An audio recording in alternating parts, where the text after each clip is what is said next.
Fala, gente. Estamos aqui em mais um Periféricos da Gema, finalmente, né? Depois de muito tempo. Voltamos, nosso segundo episódio.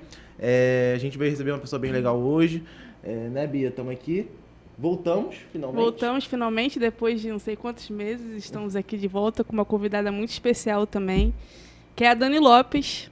Dani Lopes, se apresenta pra gente. Quem que você é, de onde você vem? Boa tarde, gente. Primeiro, me sinto honrada por estar, né, nessa volta, nesse retorno do Periféricos da Gema, que eu acho uma iniciativa, né? Já vou logo fazendo rasgando a seda, que eu acho uma iniciativa muito incrível, né? A periferia, a Baixada, as favelas precisam de voz e espaços como esse, onde a voz está sendo provocada pela juventude, são essenciais, fundamentais para que a gente possa, né, discutir as pautas, refletir, trazer transformações. Então, eu sou Dani Lopes, uma pessoa muito legal, como o Vitor falou. Eu sou assistente social. Tava só puxando o saco, tá? A verdade é... Brincando. Eu sou assistente social, sou liderança comunitária, sou moradora do Complexo da Mangueirinha. Então, eu começo falando daí, porque eu acho que sempre que eu falo, né, aonde eu esteja falando, eu estou falando lá do Complexo da Mangueirinha, do Corte 8, de onde eu sou. Mas eu sou assistente social, liderança lá desde 2013, mais ou menos, quando a nossa comunidade foi ocupada, né? Na época da ocupação das forças de segurança, né? Da Unidade Polícia Pacificadora. Ali começa a minha liderança comunitária. Estou com o Vitor, né? Lá no trabalho no Instituto Nós Movimento agora, com a Bia também. E estou conselheira de cultura nesse momento, pela cadeira de artes visuais, artes plásticas. E a gente vai fazer, escrevo, sou atriz, a gente vai fazendo um pouquinho de tudo, um pouquinho de cada coisa que vai para movimentar, sempre com o objetivo de provocar reflexão, de provocar debate e de buscar a transformação na nossa sociedade, né? Isso aí. Muita coisa, hein? Muita coisa. Parece que Dani é uma pessoa que 10 pessoas em uma só, né? Mais ou menos Ela isso. faz tudo da Baixada. Eu costumo dizer que eu preciso de um dia com 30 horas e de um mês com 35 dias para dar conta de tudo. Mas ainda não consegui isso, não. E aí também, a gente queria saber o que é a favela para você, a sua favela para você, o que ela significa para você. Pois é, eu acho que assim, é uma pergunta, né, muito ampla, difícil de responder e muito fácil ao mesmo tempo. Ela tem essa contradição. Porque, como eu disse, sempre que eu vou falar, que eu vou me apresentar, que eu vou atuar como assistente social, ou que eu estou em algum âmbito de debate, eu começo a falar lá do meu lugar, né? Eu estou falando de lá. Eu estou falando por lá, estou falando de lá, enfim. Então, a minha favela é o caminho que me forja, né? Eu sou a Dani Lopes hoje, com esse acúmulo de conjuntura, esse acúmulo de teórico, esse acúmulo prático de vivências, com os debates que eu provoco, porque eu sou forjada nesse território, né? Então, ao mesmo tempo, é o lugar que me acolhe. Por mais desafios que a gente tenha hoje no Centenário, no Complexo Mangueirinha, é o lugar onde eu me sinto em casa, onde eu me sinto protegida, onde eu olho e reconheço os meus pares, pessoas que vivem como eu, que passam as experiências que eu passo.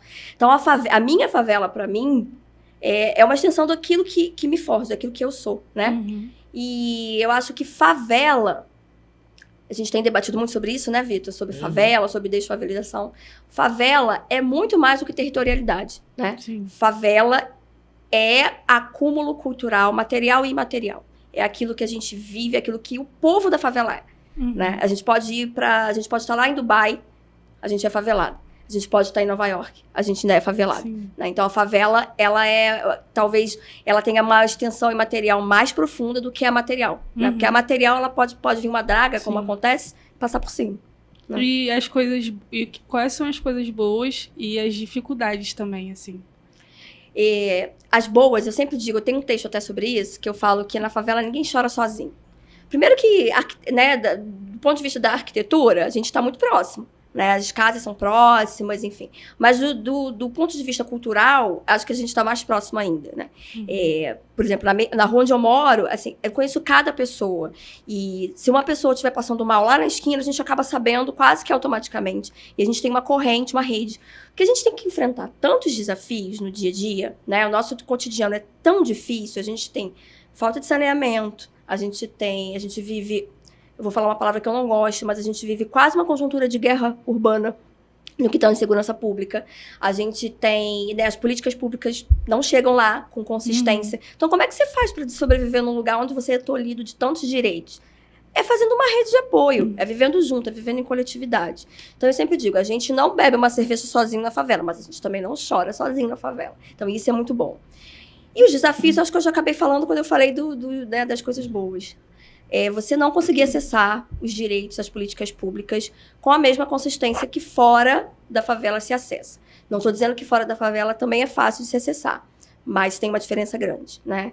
Há ali um limite de acesso aos direitos muito demarcado, e quase que dá para ver esse limite demarcado entre a favela e fora da favela.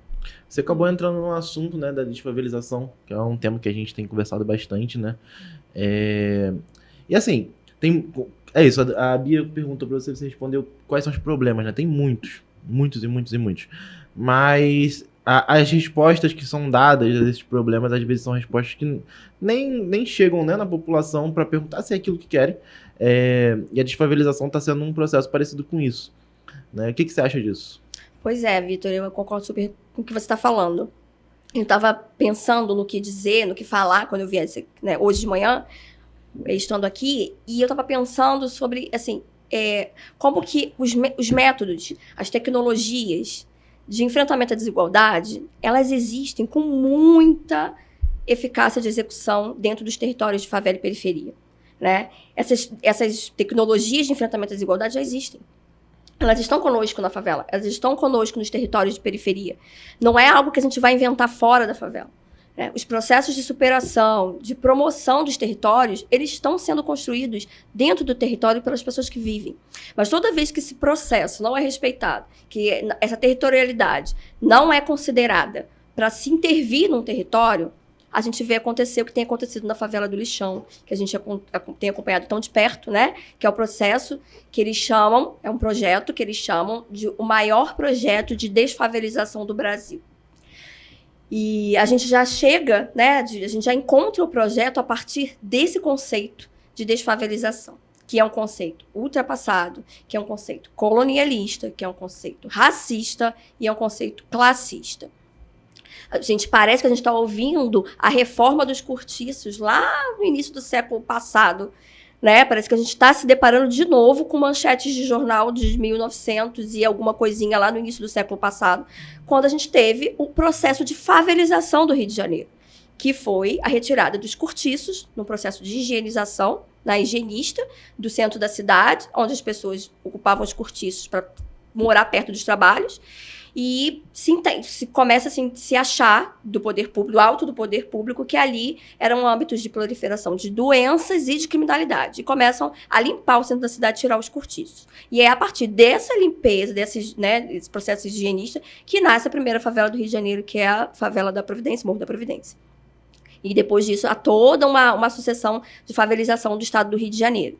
E agora a gente vê a desfavelização seguindo os mesmos passos, o mesmo modelo, a mesma mecânica do processo de favelização, que é não considerar, que é não dialogar com as pessoas e que é pegar uma draga e passar por cima das moradias mesmo, né? Então, a gente partir de um projeto de intervenção, de infraestrutura territorial, que a gente sabe que precisa. Né? A favela do Lixão, o Complexo da Mangueirinha, a Vila Operária, qualquer outra favela do Rio de Janeiro precisa hoje de intervenção séria no que tange a infraestrutura, saneamento, acesso à educação, à saúde. Então tem que ter posto de saúde, tem que ter escola, tem que ter creche, enfim. Mas se a gente vai intervir para melhorar a infraestrutura de um território, e a gente não dialoga com o território, com as pessoas do território, a gente não considera a história do território, o desenvolvimento econômico que aquelas pessoas promovem naquela localidade, a gente está fadado a mais um fracasso. A gente está fadado a processos que não dialogam nem um pouco com a ótica dos direitos humanos e que estão totalmente longe dos objetivos de desenvolvimento sustentável, por exemplo, que a ONU promove, né? E que o Brasil, né, é signatário da ONU. Então, assim, a gente está vendo um processo com moldes muito obsoletos, muito ultrapassados e que vão provocar resultados que não vão trazer bons resultados para a sociedade nem para aquela população daquela localidade. A gente escreveu, né, um artigo para a Folha de São Paulo falando um pouquinho sobre a desfavelização. E eu estava pensando muito nessa parada, esse debate que surgiu essa semana, né, sobre o que é a Baixada, o que é a Zona Sul, questão do calor e tudo mais, né? E eu fiquei pensando nisso também como a desfavelização é um novo processo de gentrificação. É disso, né? Se expulsaram as pessoas dos centros das cidades para vir para a Baixada, para construir cidades dormitórios, né, que são as cidades da Baixada Fluminense, que as pessoas dormem aqui, trabalham, passam, sei lá, 4 horas, 5 horas dentro do transporte público, voltam para cá e só dormem, não tem opção de lazer, não tem vida, né, nesses territórios. E agora que esses territórios estão começando a se desenvolver, né, estão virando cidades que estão desenvolvidas, então tirar essas pessoas dos centros das cidades e expulsar elas para o interior dessas cidades também é uma estratégia, né? É uma estratégia. Então é isso, porque acaba encarecendo, né, os territórios encarecem nos centros, então para você ter uma casa no centro de Caxias, por exemplo, é muito caro. A favela do Lixão é uma favela no centro de Caxias.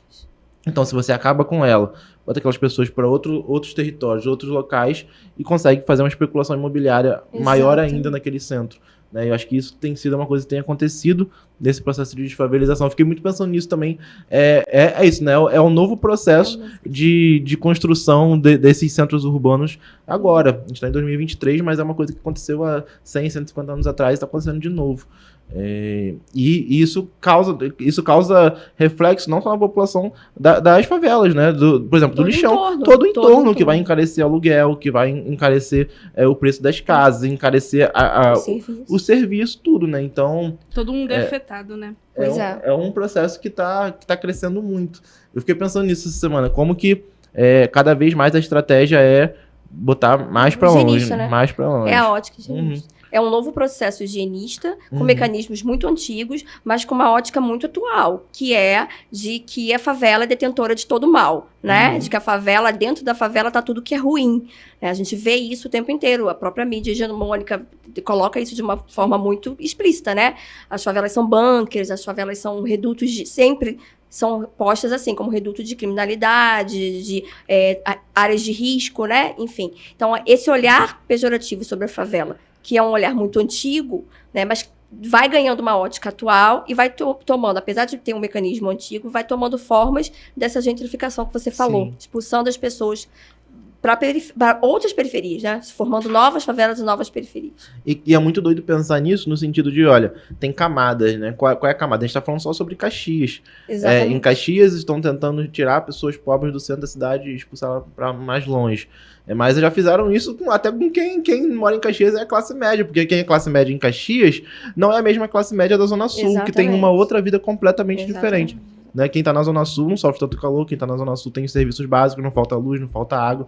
Aqui, 25 de agosto, ficou 12 horas sem luz no sábado, né? Pois é. Então é a classe média que também se ferra e vai se ferrar mais ainda com esses processos de gentrificação, né? Exatamente. Você fez, inclusive, um post que até viralizou sobre isso, né? Sobre essa diferença de como a gente enfrenta uma crise climática com uma onda de calor tão severa como o Rio enfrentou e vai enfrentar de novo, como que a gente vive a mesma crise climática de formas muito diferentes em pontos da cidade, do estado da região metropolitana.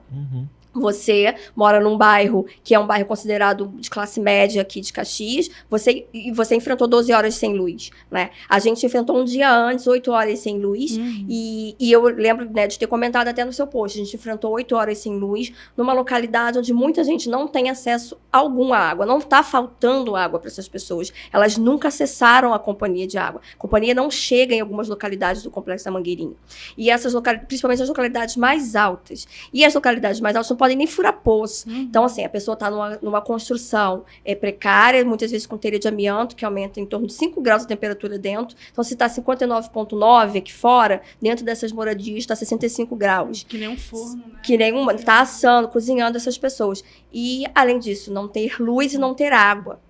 Né? Então, a gente tem visto a Rocinha passando o pão que o cão amassou para poder acessar energia. E ainda com o risco de ter operação policial, e ainda né? tem o risco de a gente está tendo de novo uma ocupação, né? A Mangueirinha está passando por um processo de ocupação novamente, a ocupação Mangueirinha. Então a gente vive várias crises ao mesmo tempo, né? Então, enquanto a galera lá na Zona Sul está enfrentando a crise climática, porque o calor chega lá, mas ele tem acesso ao ar-condicionado, à piscina, né? Enfim, toda uma estrutura, ela entra no carro também com ar-condicionado, vai trabalhar também, enfim, é outra estrutura, a gente está enfrentando, sendo afetado pela crise climática, pela crise da segurança, né, crise da água, enfim. São desafios muito, muito intensos para se viver, né? E você fica o tempo inteiro pensando que o debate do clima não está ainda sendo aprofundado na territorialidade. E tem uma outra coisa também, que eu acho que isso tudo é também um reflexo de um grande problema que a gente sempre fala, né? Que é a visibilidade.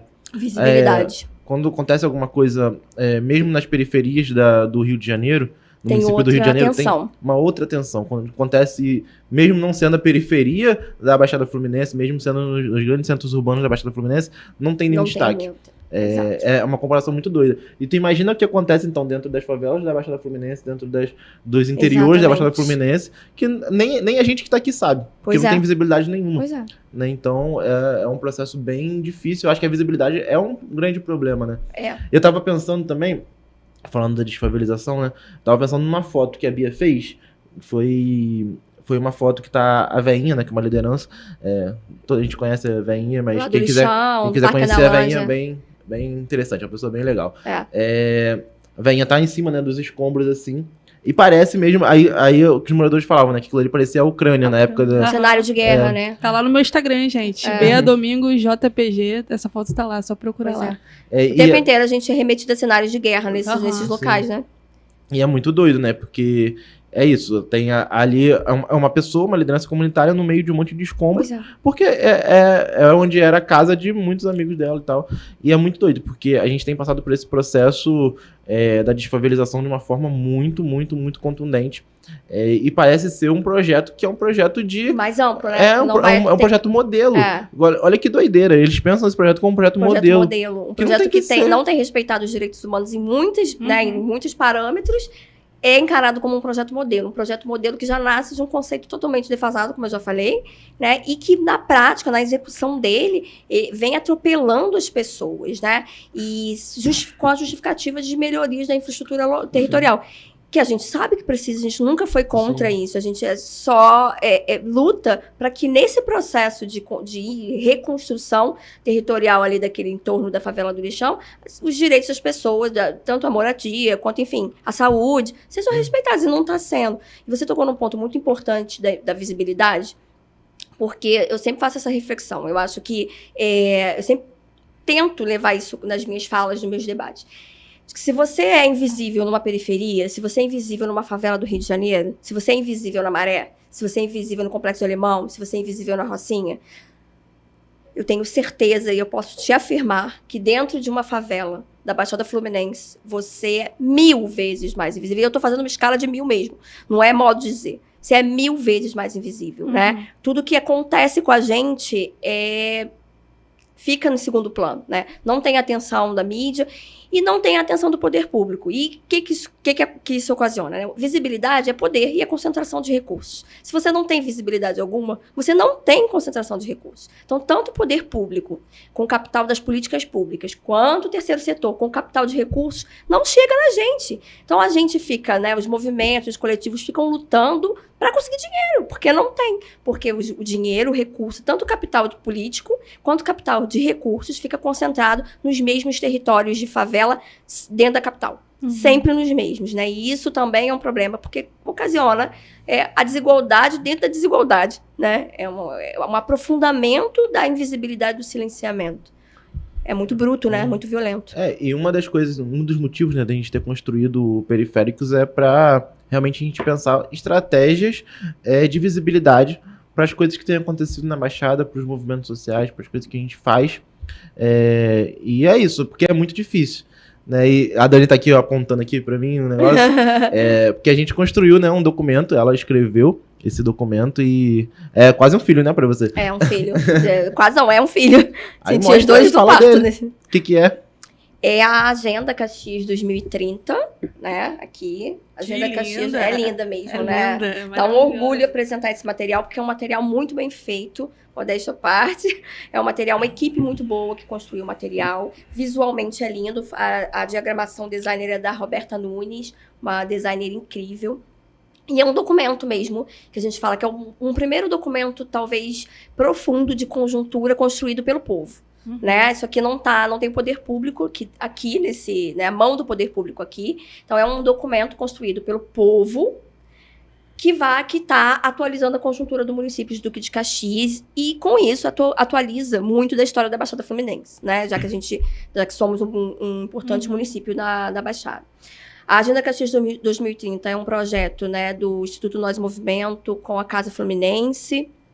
Tem outros parceiros, depois eu posso falar aqui, o Vitor também pode falar, que construíram, né? Tinha a Câmara Popular de Vereadores de Caxias, que também era um outro projeto, a Capop, que eu fazia parte, eu era representante lá do meu território, na Capop, um projeto lindo, que, né, circulou pelos 4 distritos de Caxias, elegendo representantes que se parecessem com o povo, tivessem as pautas do povo, e eu era uma delas, com muita honra.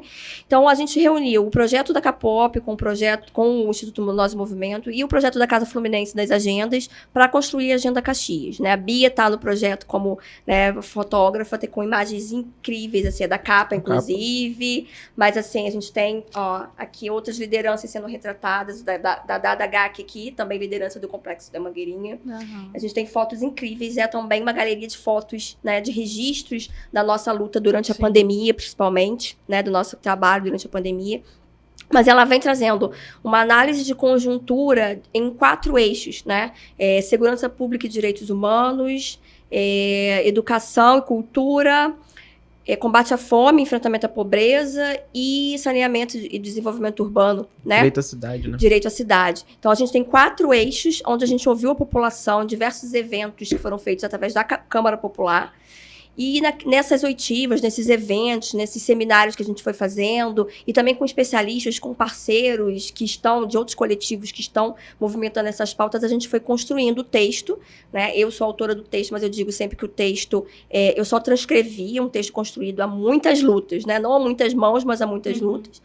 O Vitor estava coordenando, junto com o Bruno, tinha o Milo envolvido também, então tinha a Roberta Nunes como diagramadora, teve a Ana Carolina também revisando o texto. Então, tem uma equipe muito boa de jovens ali, de uma galera que tem construído a luta lá em Caxias, para conjunturar, e não só conjunturar. Nessa agenda, a gente tem as propostas, né? Propostas de políticas, de inserção nas políticas públicas, de criação de políticas públicas, de fortalecimento de políticas públicas.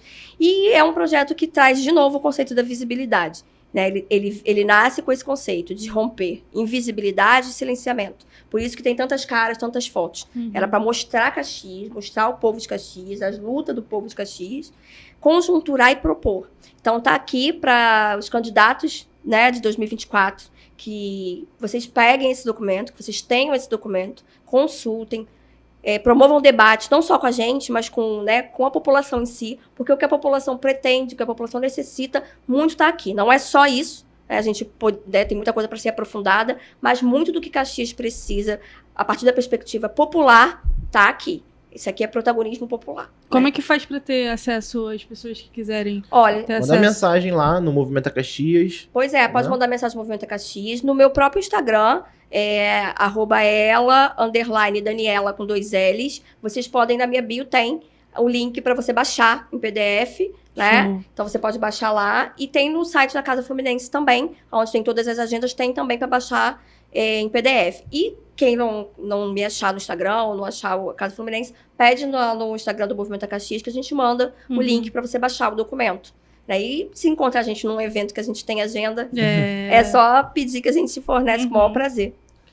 E você falou uma coisa legal, né, que foi a Capop, uma experiência bem interessante. A gente fez essa agenda, pensou o processo inicial dela, né, fazendo... E a Capop, né, o que é a Capop? A Capop é Câmara de Vereadores Populares do Duque de Caxias. Né, uma doideira que a gente pensou lá em 2020, no final de 2020, início de 2021, né, que se concretizou, virou, né, um grupo de lideranças eleitas nos seus territórios. Quantas pessoas? Foram 21 pessoas. 21 lideranças eleitas pelos dos 4 territórios. distritos, né, Vitor? Vamos falar isso. Caraca. E foram eleitas, né? E nas eleições, uma coisa que a gente e já tinha já o plano de construir a agenda, né? Nas eleições eu lembro que a gente fazia as reuniões, tinha reunião muito cheia, tinha reunião com 100 pessoas, 150 pessoas. Tinha muito mesmo. E a gente tentava fazer sempre a ótica ali da escuta. Qual é o problema do bairro? Qual é o problema do bairro? Qual é o problema do bairro? E acabava que batia nos problemas um bairro com o outro, né? Era a mesma coisa. Exato. Era muito creche, parecido. era o saneamento, era o transporte. Segurança, isso aí. Eram muito parecidos. E isso foi uma coisa que quando você pergunta pra gente, né, Dani? Quando você começou a escrever a agenda. E aí, o que a gente vai falar na agenda? Olha, essas aqui são as pautas principais, porque foi isso que os territórios falaram, não tá saindo nada da nossa cabeça. Exato. Então foi uma agenda que a gente fala que foi construída por mais de 1000 pessoas. Porque a gente teve mais de 1000 pessoas nessas reuniões. Exatamente. Né? Então, essas ideias, essas propostas, muitas delas foram, né, trazidas por essas pessoas. E isso é uma parada interessante, que a gente fez um processo que na capa aqui da agenda vem escrito, né? Democratizar a política e movimentar a cidade. A gente fez essas duas coisas. A gente trouxe, né, o debate da Câmara Popular, dos vereadores populares, das pessoas que eram eleitas pelos seus territórios e discutiam sobre cidade, fizemos audiência pública, fizemos esse processo de escuta, e que isso movimentou a cidade. Movimentou, né? muito. E disso surgiu esse documento, né? Muito bem escrito, inclusive, por você. Obrigada. Mas que tem as propostas mesmo, muitas propostas, inclusive. Claro que ainda falta muita coisa, a gente quer fazer mais Pois edições a gente quer aprofundar alguns desses eixos, né, Vitor? Eu acho que agora a nova etapa da atualização da agenda talvez seja isso, aprofundar alguns eixos, né? Ver o que a gente está debatendo no momento, o que é prioridade no momento, tudo isso é prioridade, mas o que a gente está, o que está emergindo, e fazer um aprofundamento. E como você falou, é um projeto que tem na estética dele, ele já fala o que propõe, né? Você tem uma capa onde você mostra a Feira de Caxias, né? Que a gente queria colocar uma capa que expressasse a cidade. A gente tem uma das maiores feiras da América Latina, né? A Feira de Domingo de Duque de Caxias, uma feira que tem tudo de cultura de Caxias ali, né? As pessoas circulando. A maior, que se dane a São maior, Paulo. né? Que se dane São Paulo. Olha, pelo amor de Deus, hein? Não vou me cancelar, não. Eu amo brincando, São tô Paulo. brincando. Essa treta Pelo amor de Deus. Corta Corta isso. Não, porque assim, realmente eu amo São Paulo. Eu tenho uma família imensa em São Paulo, uma cidade que eu tenho muito carinho. Mas a gente vai reivindicar o título de maior feira, tá? Vamos ver isso aí depois. Mas, enfim, tem a Feira de Caxias na capa. E dentro, a gente tem a cara das pessoas. A gente fala que, por exemplo, a K-pop nasce em 2021, 2020, de uma ideia de uma liderança que está estampada. Foi essa que eu mostrei, que é o Dadá da GAC. Ele reflete, e de uma ideia dele nasce a K-pop. Tinha que ser ele, né? Tinha que ser ele. Beijo, Dadá. E beijo Dadá e GAC, né? Que é a cooperativa de carros. E aí, um adendo, né? Vou falar uma coisinha assim. Quando eu falei que as tecnologias de enfrentamento à desigualdade já estão, né, em execução nas favelas, o Dadá, ele é fundador, junto com o Fernandinho e com outros meninos, da GAC VIP Transportes. O que é a GAC VIP Transportes? É uma cooperativa de carros de transporte que circula na favela sem problema.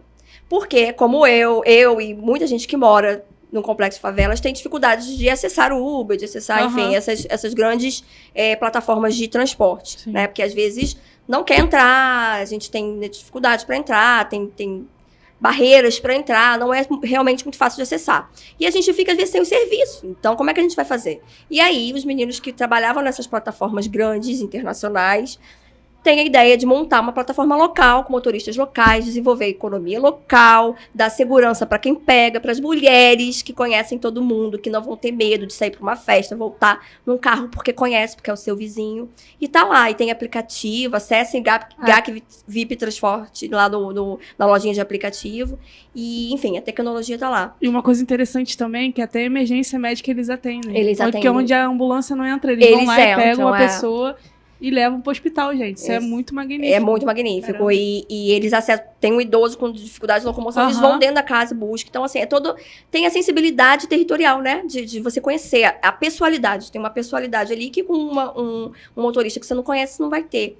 Então, o Dadá, o mesmo que fundou a GAC, que teve a ideia da GAC, é muito criativo, teve a ideia também da K-pop.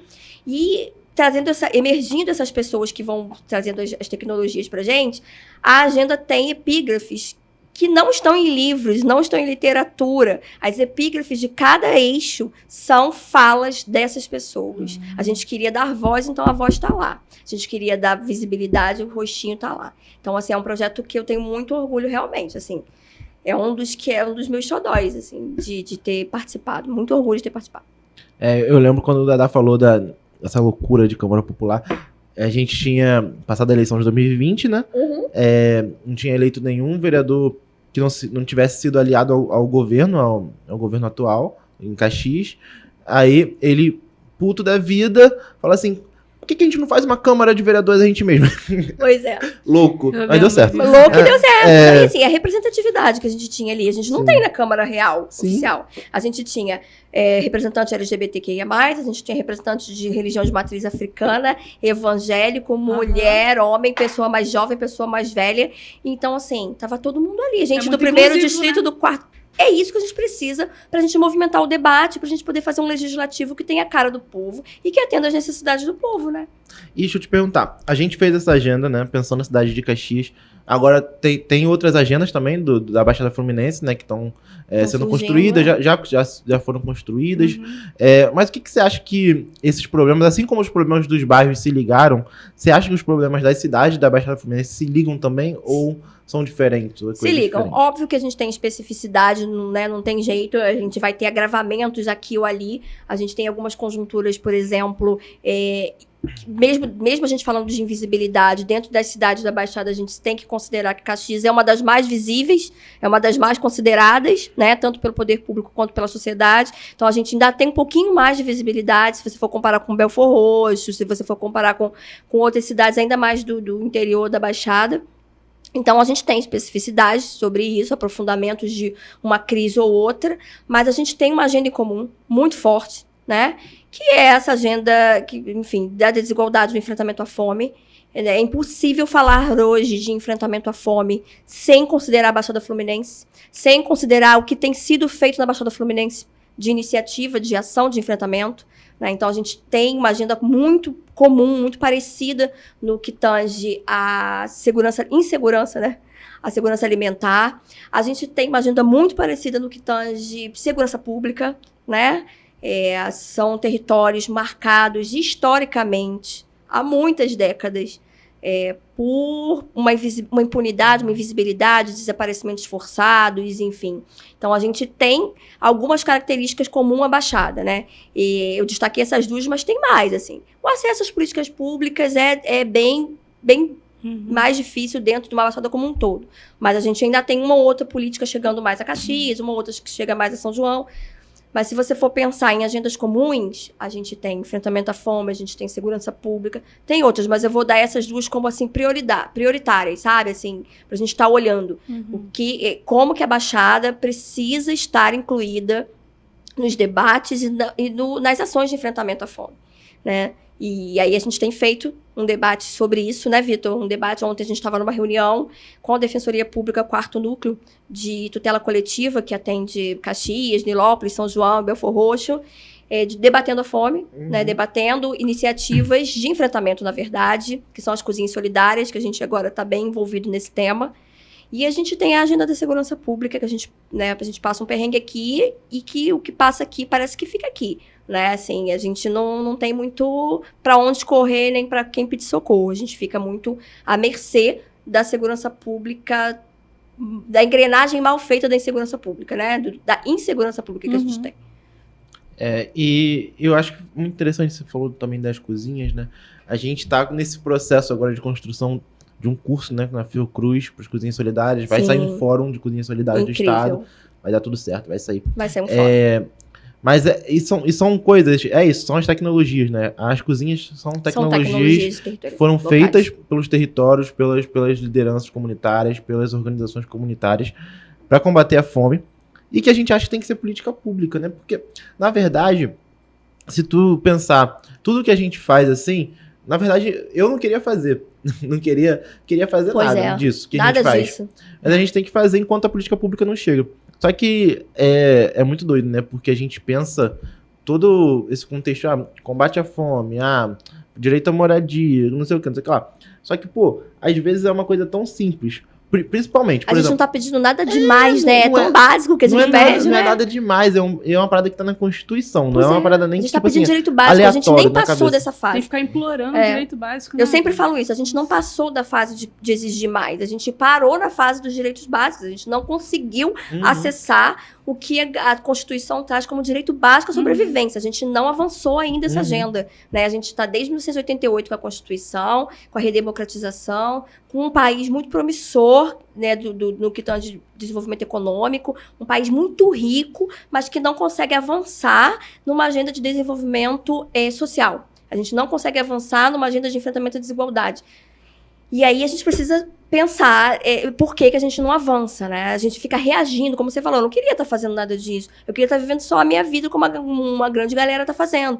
Mas a gente fica tendo que reagir o tempo inteiro ao que nos é imposto, né? Que é a falta de acesso e de garantia de direito. Então, é muito louco a gente pensar que a gente não avança na agenda dos direitos fundamentais, que a gente parou ali e a gente está há mais de 30 anos falando as mesmas coisas. Inclusive, quando a gente fala de tecnologia, a gente fala assim, a tecnologia não é algo que surge né? Ela não surge aqui uma tecnologia. Ela é um aprimoramento de outras tantas tecnologias que já existem, né?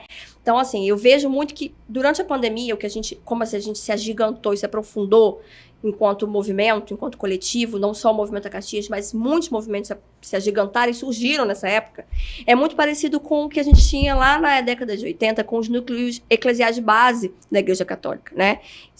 Claro, e assim, eu estou separando a religião, mas em matéria de mobilização social, de você fazer grupos que vão incidir politicamente em territórios e na periferia, com o povo mais pobre. A gente tem uma nova leitura disso que tem muitas vezes a religião envolvida, a gente não pode deixar de considerar que hoje muito do social é feito também pelas religiões pentecostais, então a gente não pode desconsiderar, é uma burrice desconsiderar, é uma burrice menosprezar e subestimar, né, o que as religiões pentecostais têm feito nos territórios, e politicamente, então a gente precisa considerar tudo isso, mas eu não estou levando para o debate religioso, eu estou falando que essa tecnologia que a gente tem feito de mobilização, de território, dizer não vão fazer nada sem a gente, não vão debater nada sem a gente, e a gente vai incidir na política, ela já existia, com outro viés, e a gente vai e aprimora e aprofunda. E aí a gente não aprofunda também porque naturalmente, não foi orgânico. Teve uma mola propulsora que foi a pandemia, né? Que jogou todas as crises em superlativo na nossa cara. A gente tinha que lidar com a morte na nossa cara, enfrentando fome, falta de acesso às políticas, invisibilidade, segurança, tudo ao mesmo tempo. Então, a gente precisou, sim, acessar mecanismos de aprimoramento das tecnologias de intervenção social, e a gente fez isso muito bem, né? E agora, como é que a gente faz para que isso se desenvolva, para que isso se amplie e tenha consistência de política pública e não mais de reação, né? De reação popular. A gente tem que sair da reação popular. A gente só vai avançar essa agenda que a gente está falando, que a gente não consegue avançar, quando a gente parar de ser reação popular e for iniciativa de política pública consistente, ampla, profunda e permanente. Enquanto não for assim, a gente vai estar reagindo, gente. E aí a gente vai ter retrocesso, avanço, retrocesso, avanço. Entra um governo X, a gente retrocede 40 passos. Volta um governo Y, a gente avança 20 passos, falta 20 para avançar. Aí vai... Enfim, enquanto a gente não entender politicamente, e aí né, eu acho que nós que estamos aí tentando incidir também na política, a gente precisa pensar nisso, né? Pensar em como que a gente faz com que a política partidária e eletiva não afete, né? Não tem essa transição, essa mola, esse vai e vem, de maneira que afete tanto a vida da população no que tanto as políticas públicas, né? A gente começa um trabalho num governo X e a gente não tem continuidade, porque a gente está sempre com uma visão eletiva da coisa, né? Vou fazer aquilo que me elege. Se o outro começou, não vou nem acabar, porque vai eleger o outro, não vai eleger a mim. Quem cortou a fita da inauguração? Fui eu, então sabe, a gente tem que sair dessa ótica política. Eu acho que a gente não saiu. E eu não tenho visto propostas políticas que tenham consistência nesse avanço. De olhar para além da disputa eletiva, mas olhar a política pública como algo permanente, como algo que precisa ficar, para a gente parar de reagir. Porque enquanto a gente reagir, a gente vai sendo cada vez mais fragilizado. Né? Isso no âmbito da Baixada toda, né? A gente tem esses processos acontecendo na Baixada Fluminense. O coronelismo político, né? Que é fortíssimo. A gente vive num território que se ganha eleição com dinheiro, enfim, tiro. A gente não pode nem falar muito, porque a gente corre risco de vida se a gente ficar falando muito do assunto. Eu não falo nada. Eu não falo nada também, Nem não. eu, Porque, quietinha assim, na minha. não, e assim, a gente tá brincando, mas assim, pura verdade. A política na Baixada, ela mata, né? Uhum. E ela mata e ela tem matado, né? E é uma política historicamente pautada na violência. A gente tem aí aquela história, a famosa Lurdinha de Tenório Cavalcante, né? Que a gente vê em filme, que a gente lê em livro, enfim. Então a gente constrói nossa história política pautada em instrumentos bélicos, em instrumento de imposição, de opressão, de violência. E isso é perpetuado, e a gente não conseguiu romper com isso também. Então, como é que a gente avança dentro de uma política partidária sem romper com isso? Sem ter segurança política para as pessoas, sem que a violência política seja ultrapassada, seja superada. Então, assim, às vezes eu fico com uma impressão de que a Baixada está parada no tempo. Sabe? Não em tudo, obviamente. A gente avançou em tecnologia de reação popular, a gente avança em tecnologia. A gente tem pessoas brilhantes, né? Vocês, nós, a gente tem Dadá, que eu acabei de falar, enfim, tanta gente que está com a gente no processo, lutando e construindo. São pessoas brilhantes que estão ali envolvidas no processo. Mas se você for olhar territorialmente enquanto região, parece que a gente está parado no tempo, né? A gente parou lá numa história onde a gente ainda não tinha voz, onde a democratização não tinha, né, voltado ainda, onde os grupos paramilitares dominam, e quando não, né, o varejo lá da droga domina, e a gente está sempre sob domínio bélico de alguém. Seja pela política, seja sobre questões de segurança pública, mas a gente ainda não consegue ter liberdade nem para debater, né? Debater alguns assuntos em Caxias, na Baixada, ainda é risco de vida, né? Lutar, algumas lutas na Baixada, é risco de vida, né? Isso não... E aí, quando você parte para esse debate, a gente pensa Estado do Rio de Janeiro, eu acho que não tem nenhum local, nenhum pontozinho do Estado do Rio de Janeiro que não seja dominado por alguma... Que não tenha esse tipo de influência, né? Alguma influência armada mesmo, né? Seja milícia, seja tráfico, seja não sei o que lá. A gente até sempre conversa, né? Que a gente tem que fazer um programa só sobre o absurdo, o natural absurdo do Rio de Janeiro. Porque a gente faz um programa anônimo com aquela vozinha de pato. A vozinha de pato. Ninguém vai saber que é a gente. Todo mundo de máscara. Todo mundo com o capuz preto. Pra gente falar do natural absurdo do Rio de Janeiro. Porque o Rio de Janeiro é um suquinho muito bem misturadinho, de muita coisinha esquisitinha, né? A gente tem todas as nuances de opressões ali misturadas, dando um tom da política e da cultura do Rio de Janeiro. Né? Então, assim, é um povo incrível, mas a gente tem tudo misturado, dominando, né? Como poder hegemônico. Cara, aquele documentário que fizeram do Jogo do Bicho, como é que é o nome? Vale o Escrito. Vale o Escrito, nossa, do muito Bial, bom. é incrível. Inclusive, a gente recomenda, assistam, né? Pessoas do Rio, pessoas de fora do Rio, vocês vão entender um pouquinho do suquinho esquisito do Rio de Janeiro ali. Tá muito estampado o que a gente vive, né? E com quem a gente tem que se relacionar para avançar politicamente o tempo inteiro. E o quanto que a gente corre risco por isso. E o quanto que é peculiar também. E quanto que tem coisa interessante nisso. O quanto que é inusitado. E aí ficou outra dica também, que é o livro do Rafael Soares, Milícias, que ele acabou de lançar agora, e que é um livro que traz essa conjuntura, né, da segurança pública no que tange de milícia, né? Hoje, talvez seja a maior facção, eu acho que né? Eles teimam em dizer que não, né? A imprensa chama a maior facção de criminosos do Rio, atribui a uma outra, mas a gente que estuda, Rafael está lá com muitos dados no livro, a gente percebe que o avanço das milícias né, no território do Rio de Janeiro, enfim, aquilo que já acontecia na Baixada se expandiu para o Estado. Então é um livro muito bom, gente, leiam, comprem e assistam. Esse é Vário, que está escrito do Bial, né? Bem bacana o documentário, e traz esse suquinho que só o Rio de Janeiro tem.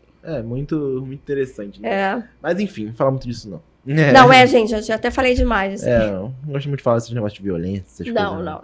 Então, cara, a gente tem muita coisa, né, que a gente faz, que a gente pensa, que a gente tá fazendo, enfim. Mas tem uma coisa que vocês não falaram, né, vocês dois principalmente, que é cultura. Né? Vocês que atuam na cultura aí. Então, como é que tá a cultura? Caxias, estou conselheira, Baixada? Né? Tudo que você vai debater aqui em Caxias, que for política pública, vai ser complicado de falar. Né? Tudo você vai se comprometer de alguma forma, né? É difícil falar de conjuntura de Caxias sem se comprometer com alguém. Vamos tentar, mas assim, estou conselheira de Caxias, né? Sou suplente, na verdade, da Vanessa de Menezes, na cadeira de artes visuais e plásticas, né? É um conselho bem diverso, gente. É um conselho realmente que tem uma representatividade muito bacana, mas que foi atravessado. Assim, a gente pegou um pós-pandemia para trabalhar, com diversos entraves, com muito dinheiro entrando, né? A gente tem aí a Lei Paulo Gustavo, o edital acabou de, né, foi lançado, acabou de acabar as inscrições e as pessoas estão sendo contempladas.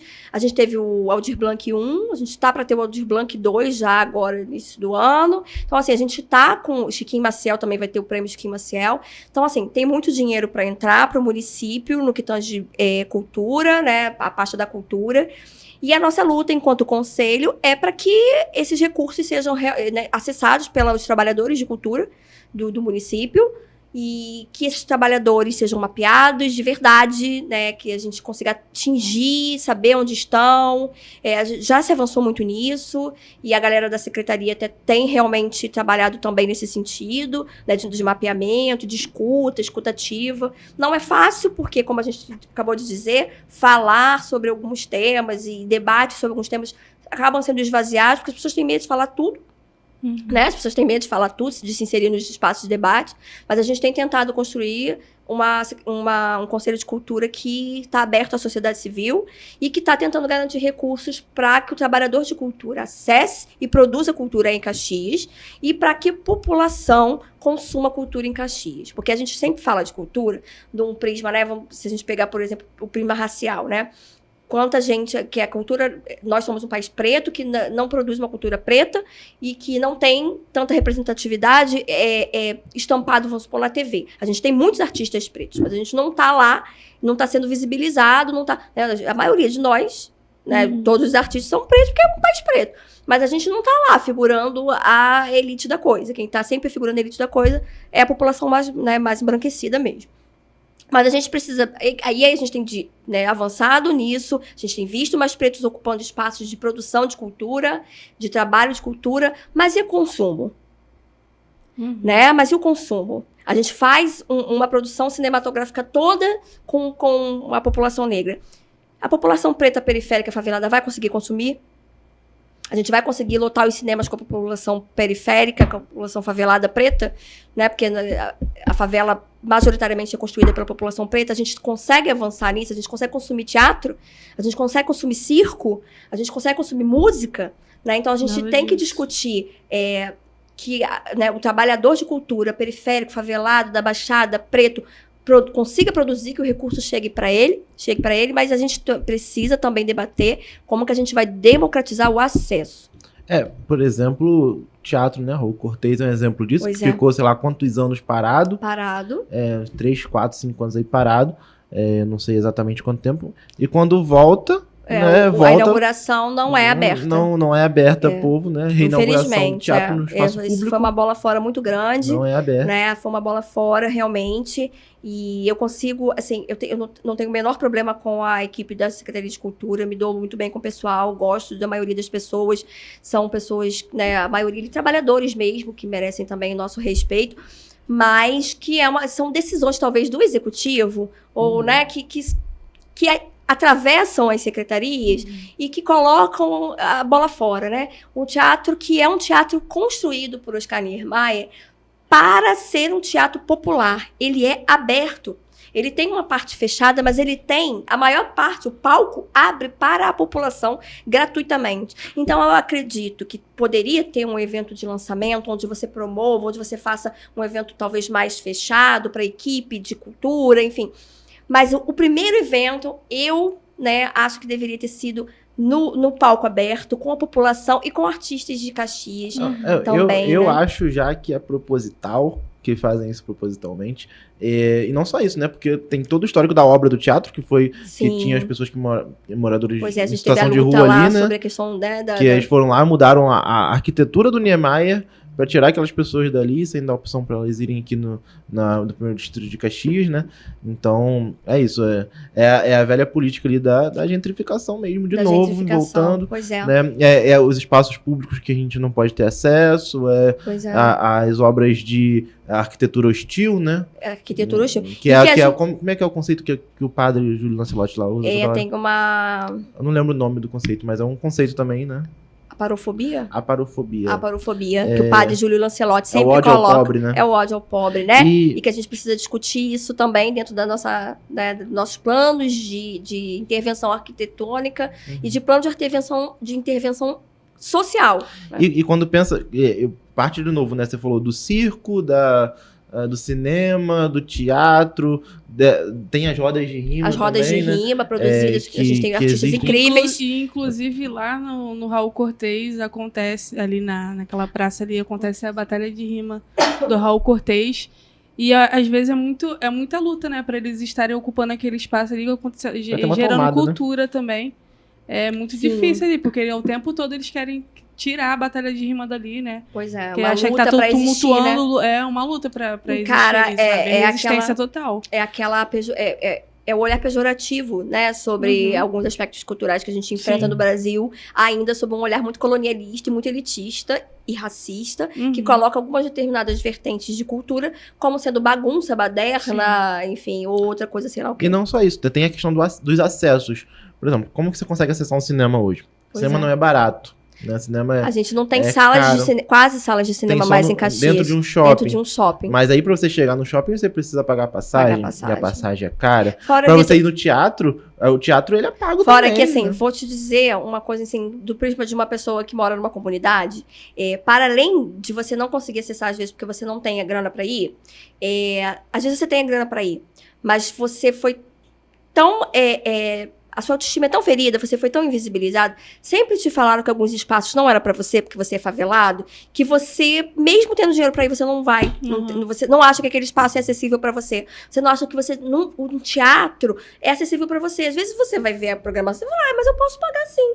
Mas você nem se interessa em olhar, porque você não acessa esse tipo de espaço. Esse espaço está fechado pra você. São espaços culturalmente frequentados por uma classe média e por uma elite. Teatro, show, enfim. Então você tem um afastamento da população mais pobre, periférica, favelada, dos espaços de cultura, porque a pessoa não acha que ela pode acessar. A gente faz as reuniões do Conselho de Cultura ali na Biblioteca Leonel Brizola, que fica na Praça do Raul Cortez, né? E às vezes a gente convida as pessoas, e quando as pessoas chegam, é a primeira vez que as pessoas entraram naquela biblioteca. E as pessoas dizem, pode vir aqui pra ler? Pode, ali é público. Qualquer um pode entrar ali a hora que quiser entrar ali, né? Para ler, para fazer uma pesquisa, mas isso não é democratizado da maneira que tinha que ser, né? Os espaços que a gente tem públicos não são amplamente divulgados, não tem incentivo para que a população mais pobre frequente espaços de cultura, né? Então, assim, eu mesma, né? Assim, sei lá quanto tempo que eu fico sem ir a um teatro, porque você acha sempre que aquilo é inacessível, porque lá na Zona Sul, que vai passar uma peça talvez interessante que você queira ver, e aí você tem que ir, né, o transporte e a segurança, enfim. Então, há um afastamento geográfico de tudo que acontece de cultura, tudo que acontece de melhor de cultura nunca é na Baixada, é sempre na Zona Sul, na Barra da Tijuca, no Recreio, enfim, na Zona Oeste Elite, né, que não é toda a Zona Oeste, e Zona Sul, e talvez algumas partes do centro da cidade, e a gente fica sem acessar algumas coisas de cultura. E o que é produzido aqui, então, não é muito consumido lá fora. Então, assim, a gente consome lá fora a cultura. Né? A gente vai, talvez, num teatro, quem rompe esse afastamento, consome lá fora. Mas os nossos artistas, talvez não, os nossos artistas têm muita dificuldade para divulgar e para trabalhar fora do território de Baixada. Mas aí também eu faço parte de um coletivo que se chama BXD em Cena, que é um coletivo artístico e de cultura. Incrível, E a gente faz eventos, às vezes, tipo assim, mensalmente, para a gente trazer cultura pro local de alguma cidade da Baixada. E aí acontece esse evento, trazendo pessoas para a gente dar visibilidade, artistas para a gente poder dar visibilidade, para estar tocando pela primeira vez com banda, sabe? Isso acontece. Em dezembro, dia 10 de dezembro, a gente vai fazer o prêmio, que é a BXD em Cena. Que é o incrível. prêmio pros artistas da... Não é a primeira edição, já teve... É a primeira. É a primeira? Ah, a gente vai dar prêmio pros artistas da Baixada, fotógrafos, produtores. porque o outro foi circuito. O outro foi um circuito. Isso. Agora é um prêmio, né? Agora é prêmio. E também a gente tem um site também, que a gente coloca lá a agenda de coisas que estão acontecendo na Baixada. A gente Muito bota legal. toda a movimentação que está acontecendo na Baixada e aí as pessoas procurarem saber o que está acontecendo. O que Tem que o eu vou fazer Instagram, hoje. não tem? Instagram. Então, galera... BXD em Cena, @BXD em Cena. Dá uma conferida lá pra ver essa programação aí, pra prestigiar, porque a gente precisa estar prestigiando também os nossos fazedores. Não só os fazedores, os nossos empreendedores locais. A gente precisa circular dinheiro, desenvolvimento nos nossos territórios também, né? E prestigiar. Sim. E, assim, ainda sobre a cultura, né? Cara, é isso. O transporte é caro, os aparelhos não são acessíveis. Seja Tudo acontece em outro Seja município. o cinema, seja o lugar. Mas é isso. Caxias ainda tem alguns aparelhos. Tem outros municípios municípios da Baixada Eu que acho que não tem nem nada, teatro, nem não teatro, tem nem cinema. cinema. Não tem nada. O que tem são os coletivos de cultura que ficam lá produzindo. resistindo, mas é isso. Às vezes não muitas consegue. Muita dificuldades. resistência roda para de dar rima- visibilidade pros nossos, né? A roda de rima não tem, às vezes, uma tomada pra... Pois é, Pra- uma caixa de som. uma caixa Se de escangalhar som. uma caixa de som, não tem Aí outra pra anda com a substituir. caixinha com a bateria viciada, tem Pois que ficar é. trocando. Em Magé, já perdeu as contas de quantas notícias teve das rodas de rima serem... Hostilizadas. Não, pela polícia mesmo. paradas pela polícia, hostilizadas né? acabadas pela Força de Segurança. Pois é, porque eles encaram como baderna. Sim. E às vezes é a única forma ali de Pois resistência é. de cultura que tem no território. E aí, quando a gente fala, né, como é difícil, assim, falando de Baixada, como que a gente tem um afastamento quase de tudo que, né, que lá no Rio, na capital, em outras regiões a gente não tem.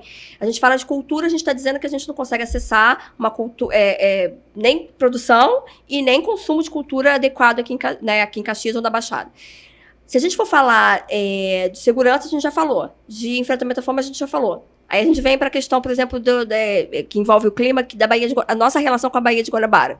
Nós somos um município banhado pela Baía de Guanabara. Inclusive, isso é um assunto que a Tux fala no primeiro sempre, episódio, ela faz né? esse Do debate Periférico sobre a de Baía de Guanabara, né? Uhum. E muito interessante, ela tem falas incríveis sobre isso, porque somos um município banhado pela Bahia que não tem a menor relação com a Baía de Guanabara. A gente tem comunidades de pescadores muito fragilizadas, extremamente fragilizadas, que o tempo inteiro pedem socorro para continuar existindo. A gente tem lá gente que trabalha no mangue, também muito fragilizados, pedindo socorro o tempo inteiro, mas nós somos um município que poderia estar com um desenvolvimento econômico sendo fortalecido pela Baía de Guanabara, com uma relação de social, cultural com a Bahia, né? De lazer, enfim, de transporte, e a gente não tem. E nem tem plano, eu já vi planos para falar da barca, de transporte. Mas para a gente fazer uma barca com transporte, a gente tem que fazer primeiro um processo de despoluição da Bahia, naquela localidade. A gente teve uma despoluição considerável em alguns pontos da Baía de Guanabara. Por exemplo, você consegue ir hoje à Lagoa Rodrigo de Freitas e aquela água que vem da Bahia para a Lagoa já é outra, já está num outro nível. Mas se você for pegar a parte da Bahia que banha Caxias, a gente ainda tá carente de despoluição. Então, Não só isso, né? A gente polui também a Baía de Guanabara com o lixão de gramacho, que fica vazando churume lá o tempo todo, há anos. E ainda já tem despejo ilegal de lixo até hoje. E aí a gente debateu muito a necessidade de saída do lixão daquela localidade, justamente pela contaminação de solo, do mar, enfim, por tudo que estava prejudicando a natureza, mas a gente não fez o debate pós-retirada do lixão, do agravamento, do aprofundamento da pobreza naquele local, né, que foi considerável, porque muita gente vivia do lixão. Então, a fragilidade, a vulnerabilidade ali dentro foi agigantada e aprofundada com a saída do lixão, sem suporte algum, né? A gente não debate isso como a gente deveria debater, e mais, assim, quando a gente para de olhar, quando a gente para de considerar aquele local para um debate mais aprofundado, que se fazia na época do lixão, a gente também deixa de estar olhando o que está acontecendo. E o lixão não acabou. E o lixão continua. E o lixão se transformou em diversos transbordos, sem nenhuma fiscalização, poluindo diretamente o solo, a Baía de Guanabara. Então, a gente tem uns piorou moradores o problema. em volta que são afetados por essa poluição. Exatamente. Jardim Gramacho é uma comunidade muito vulnerabilizada, que não tem creche, por exemplo, que tem dificuldade em acessar muitas políticas e que teve um aprofundamento da pobreza considerável a partir da saída do lixão. Eu estou dizendo com isso que o lixão deveria continuar existindo ali? Não, eu estou dizendo que aquela comunidade tinha que ter um plano de suporte pós-saída do lixão para que ela conseguisse se desenvolver sem o lixão, porque ela dependia do lixão para sobreviver. Não, uma coisa simples era o apoio da prefeitura nas cooperativas de reciclagem que não existiu. Sim. Ou do governo do estado também, né? A gente faz a gente traz esse debate na agenda, né, sobre esse agravamento da pobreza naquela região e sobre a falta de suporte. Mas a gente vê uma falta de planejamento, né, Vitor? A gente não tem, por exemplo, mesmo sendo um dos municípios da região metropolitana com mais afetados pela crise climática no que tange enchente, destruição e morte causada na época do verão, a gente não tem plano, a gente não apresentou plano nenhum de enfrentamento à crise climática.